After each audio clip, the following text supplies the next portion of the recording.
உடன் பிறந்த தம்பியை கைது செய்ய உத்தரவிட்ட உத்தமரே வருக வருக. கடமை தவறாத கலெக்டர் அவர்களே வருக. உங்கள் வரவு நல்வரவாகுக. ஏமா அத்தான கேலி பண்றதுக்கு இதுவா நேரம்? அத்தான்னு சொல்லாதீங்கப்பா, அரெஸ்ட் பண்ணிடுவாரு. அவரு பெரிய கலெக்டர் துரை. இந்த ஜில்லாவே அவர் கையில தான் இருக்கு. அவர் வச்சதுதான் சட்டம். துரை நிக்கிறீங்களே, உட்காருங்க. என்ன சாப்பிடுறீங்க? நீ கொடுத்தது போதாது இன்னமா வேணும்? உனக்கெல்லாம் கூட நான் இளக்காரமா போயிட்டேன் இல்லையா? அது கிடக்குதுப்பா. அப்பா எப்படி இருக்கிறாரு? பரவாயில்ல மாமா. முத்துவை கைது பண்ணிட்டியாமே? கோமதி சொல்லிச்சு. கலவரங்களுக்கெல்லாம் அவன் தான் காரணம்னு தெரிஞ்சது. அதனாலதான் மாமா கைது பண்ண சொன்னேன். அம்மாவுக்கு என் மேல ரொம்ப வருத்தம். மாமா, நீங்க வடநாட்டுக்கு போறதா கேள்விப்பட்டேன். அதுக்கு முன்னால உங்ககிட்ட ஒரு சமாச்சாரம் சொல்லலான்னு வந்தேன். உன் தம்பி பத்தி தானே? ஆமா, அவன் பயங்கரமான பாதையில போயிட்டு இருக்கான். நாட்டுக்கு விரோதமான நாசவேல கும்பலோட சேர்ந்துகிட்டு சர்க்காருக்கு எதிராக சதி திட்டம் போடுறான். சர்க்காரை தாக்குறதா நினைக்கிறானே தவிர இந்த சமூகத்துக்கு துரோகம் பண்ணிக்கிட்டு இருக்காங்கிறது அவனுக்கே புரியல. நான் ஒரு சர்க்கார் அதிகாரிங்கிற முறையில இதை சொல்லல, ஒரு குடும்பத்துக்கு மூத்த பிள்ளைங்கிற முறையில சொல்றேன். இது அவனுக்கு நல்லதில்லை, குடும்பத்துக்கு நல்லதில்லை. அவனால என் அமைதி, என் நிம்மதி எல்லாமே பாதிக்கப்படுது. என் கடமைக்கே பெரிய சோதனையாயிருக்கா மாமா. கவலைப்படாத சங்கர், நீ ஒரு பொறுப்புள்ள அரசாங்க அதிகாரி. பந்தம் பாசம் எதுக்குமே மனசுல இடம் கொடுக்காது. எந்திரம் மாதிரி உன் கடமை செய். நல்லா இருக்குப்பா. உங்களுக்கு என்ன இருக்கவே இருக்கு மாமா வீடுன்னு என்ன கொண்டு போய் அங்க தள்ளி விட்டுட்டு பஞ்சம் வந்தா பஞ்சாபுக்கும், புயல் அடிச்சா ஒரிசாவுக்கும், வெள்ளம் வந்தா பீகாருக்கும் போயிடுவீங்க. உங்கள மாதிரி அத்தானையும் சாமியார நினைச்சிட்டு உபதேசம் பண்றீங்களா? பாருங்கப்பா, எதையோ பறி கொடுத்தவர் மாதிரி ஏங்கி போயிருக்காரு.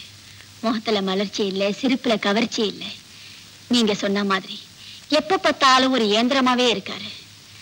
காலேஜ்ல படிக்கும் போது எவ்வளவு கலகலப்பா இருப்பாரு.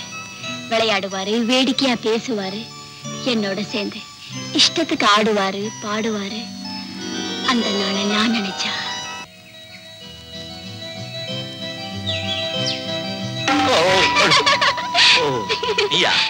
எப்ப வந்த? இப்பதான்.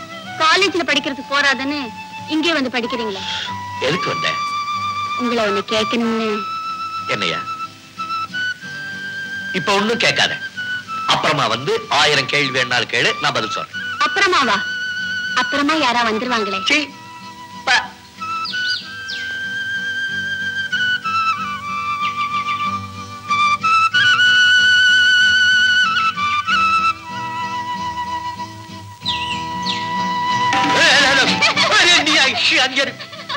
மறுபடி நீயா? நான் உங்ககிட்ட என்ன சொன்னேன்? நீங்க ஒண்ணும் சொல்லல. நான் தான் உங்களை ஒண்ணு கேட்கணும்னு சொன்னேன். என்ன கேளு?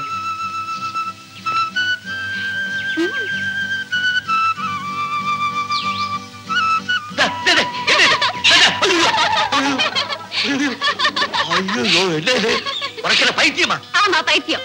உங்க மேல. என் மேலையா? எத்தனை காலேஜ் கேர்ள்ஸ் என் மேல உயிரே வச்சிருக்காங்க தெரியுமா? அந்த மாதிரி கண்ட்ரி மாதிரியா ட்ரெஸ் பண்ணிருக்காங்க. அவங்க ஷர்ட் என்ன, ஸ்கர்ட் என்ன, பெல்ஸ் என்ன, இந்த மேக்ஸி தெரியுமா? மேக்ஸி உனக்கு அது போட்டவங்கள தான் எனக்கு பிடிக்கும். அப்போ என்ன பார்த்தா உங்களுக்கு பிடிக்கல?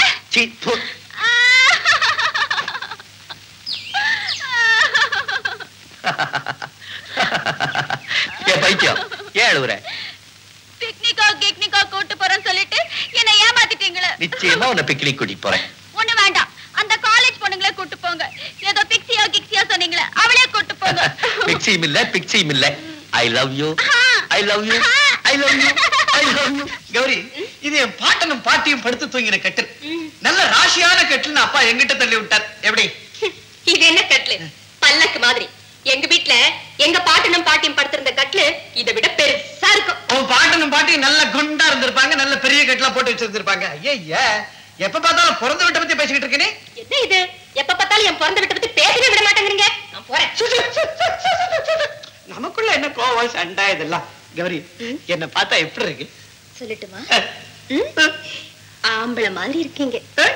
ஒன்ன கூட அசப்புல பார்த்தா பொம்பளை மாதிரியே இருக்கு தெரியுமா? ஆமா, அப்ப ஆம்பளைன்னு ஒத்துக்கிறேன். அதை என் வாயால சொன்னா நல்லா இருக்காது. பட்டனை கேட்டுறேன். உன் பிறந்த வீட்டுல பர்ஸ் அடிக்கிற பழக்கம் வேற உண்டா? சும்மா இருங்க கௌரி. ரொமான்ஸ்ல நான் ஒரு புதுமை பண்ணலான்னு பாக்குறேன். என்ன? எல்லா இடத்துலயும் ஆம்பளைங்க தான் பொம்பளைங்களை வர்ணிச்சுக்கிட்டே இருக்காங்க. இங்க நீ என்ன வர்ணிக்கணும், நான் அப்படியே வெக்கப்பட்டு நிக்கணும்.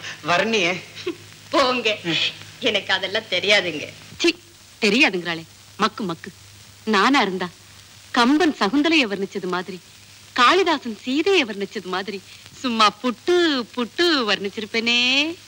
என்ன நீ வர்ணிக்க தெரியாதுன்ற? எவ்வளவு தமிழ் படம் எல்லாம் பார்த்திருப்பேன். அதுல இருந்து ஒரு 2 வர்ணனை எடுத்து விட தமிழ் படத்துல இருந்து. நான் ஹிந்தி படம் தான் பாப்பேன்.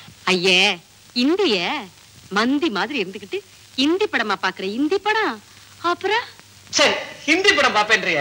ஹிந்தி படத்துல எல்லாம் எவ்வளவு லவ் டுவேட்லாம் வருமே. ஒரு லவ் டுவேட் பாடலாமே 2 பேரும். போங்க, அதெல்லாம் வேண்டாம். பாடலாம். இது வேண்டாங்க. பாடு. பாடுமா? மேரே சோனி. நீ யார பார்த்து சோனின்ற? நானா சோனி? நீ சோனி, உங்க அப்பா சோனி. அந்த விளையாட்டுல எங்கிட்ட வச்சுக்காத. ஐயே, இது பாட்டுங்க. பாட்டா? இந்த சோனி பாட்டுலாம் எனக்கு வேண்டாம். நல்ல பாட்டா பாடு. நல்ல பாட்டா? ஐசா ஹை ஹோயா ஹோயா ஹோயா ஹோயா ஹோயா ஹோயா ஹோயா ஹோயா. பைசா ஹை.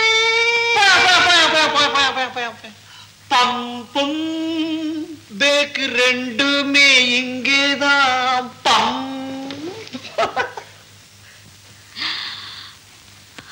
ஐசா ஹே பைசா ஹே பம்பும். என்னங்க என்ன பண்ணிட்டு இருக்கீங்க? கணக்கு வச்சுட்டு. ஆமா, இந்த ராத்திரிலையா?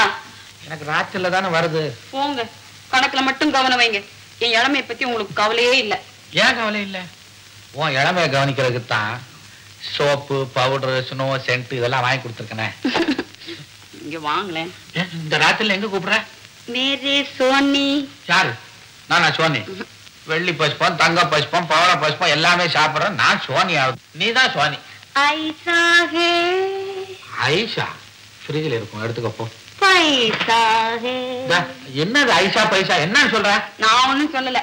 உங்க மகனும் மருமகளும் ரதியும் மன்மதனும் மாதிரி அவங்க ரூம்ல பம்பும் பம்பும் இங்க ரெண்டுமே பேக்குதான் பாரு அப்படின்னு கொஞ்சிட்டு இருக்காங்க. வந்து பாருங்களேன். ஐயோ, அவர் ரூமுக்கு நான் வர மாட்டேன். கனவு கண்டுட்டு கண்ணாதான் என்னையே திட்டுவான். ஒண்ணும் கனவு காணலைங்க. Love love love. லவ்வா? சின்ன ஜெரிசியா பண்ணிட்டு போட்டு விடு. அவனு சின்ன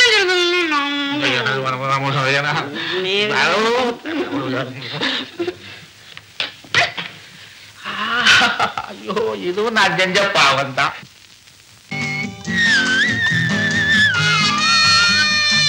ஹலோ, நீயா? ஆச்சரியமா இருக்கா? கலவரம் நடந்த இடத்துல நான் இல்ல, அதனால எனக்கு சம்பந்தம் இல்லைன்னு கோர்ட்ல விடுதலை பண்ணிட்டாங்க. ஐ சி. கூட பிறந்த அண்ணனுக்கு தான் தெரியல, கோர்ட்டு கூட தெரியாம போயிடும். இத உன்னுடைய வெற்றியா நினைச்சு என்கிட்ட சொல்ல வந்தியா? அப்கோர்ஸ் கோர்ட்டினுடைய உத்தரவுக்கு எல்லாரும் கட்டுப்பட்டு தான் தீரணும். பட் ஒன் திங், உன்னுடைய பாதையிலேயே நீ போயிட்டு இருந்தீன்னா என்னைக்காவது ஒரு நாள் நீ நிச்சயமா மாட்டிக்குவேன். பாய், 2 காஃபி கொண்டா. பாய். ப்ளீஸ்.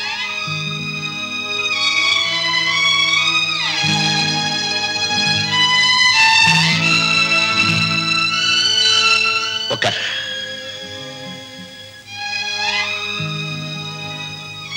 முத்து, உன்னை கைது பண்ணதுக்காக உன் கூட பிறந்த சகோதரங்கிற முறையில நான் ரொம்ப வருத்தப்படுறேன். நம்ம 2 பேரும் 2 பாதையில போறதுனால நம்ம பெத்த தாயாருடைய மனசு எவ்வளவு வேதனைப்படுதுங்கிறத கொஞ்சமாவது சிந்திச்சு பார். பிறந்ததுல இருந்து நாம 2 பேரும் அண்ணன் தம்பி மாதிரியா வளர்ந்தோம்.